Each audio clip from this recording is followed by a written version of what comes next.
Сәлем құрметті көрермен. Бұл видео бәріміздің үйімізде өсетін, бірақ пайдасын біле бермейтін бір ерекше өсімдік жайлы. Бұл ақша ағашы.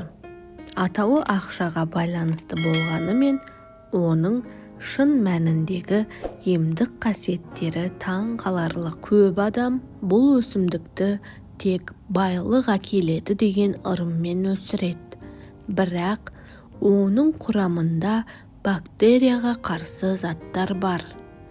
Жапырақтарындағы шырыны табиғи антисептик. Бұл ағаш терінің зақымдануына қарсы ем бола алады. Ұсақ жара, күйік, безеу, сызат сияқты жерлерге шырынын жағып, жазылуын жылдамдатуға болады. Шырынын марляға тамызып, компресс жасауға болады. Буын ауруларына да ем. Ревматизм, артрит, буын ауруларына қарсы компресс ретінде қолдануға болады.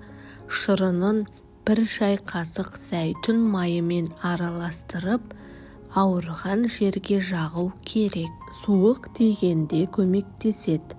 Жапырақ шырыны бірде-бір қатынаста жылы сумен араластырып, тамақ шаюға қолдануға болады.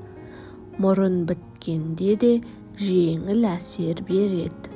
Ауаны тазартады. Ақша ағашы бөлмедегі ауаны тазалайды, зиянды микробтарды азайтады. Өзі бактерияларды сіңіріп, тыныс жолдарына оң әсер етеді. Алайда сақ болыңыз, ішуге болмайды, тек сыртқы қолдануға арналған. Аллергиясы бар адамдар алдымен терінің кішкентай жерінде байқап көруі керек. Бұл ағаш терідегі ұшыққа қарсы ем. Жапырақ шырынын тікелей ұшық шыққан жерге күніне 3 рет жағуға болады. Бұл вирустың таралуын бәсеңдетіп, ауруды жеңілдетеді. Табиғи вирусқа қарсы әсері бар. Ұялы телефон, Wi-Fi сияқты сәулелерден қорғайды.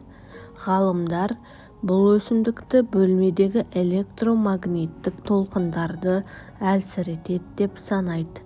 Компьютер, теледидар, роутер маңына қойса жүйке жүйесіне түсетін жүктемені азайтуы мүмкін. Фэншуйде орны бөлек. Ақша ағашын оңтүстік-шығыс бағытқа қою байлық пен молшылық шақырады деген ұғым бар. Жапырағы неғұрлым ет. Жапырағын жұлмай, қайшымен немесе пышақпен алу керек. Күннің тікелей көзіне қоймаңыз. Жапырақтары күйіп қалуы мүмкін. Шамадан тыс суармаңыз, тамыры шіріп кетеді. Көптеген өсімдік пайда келеді. Тек біз олардың қасиетін білмейміз. Осындай пайдалы ақпаратты жіберіп алмас үшін каналыма жазылып, пікір қалдыруды ұмытпаңыз.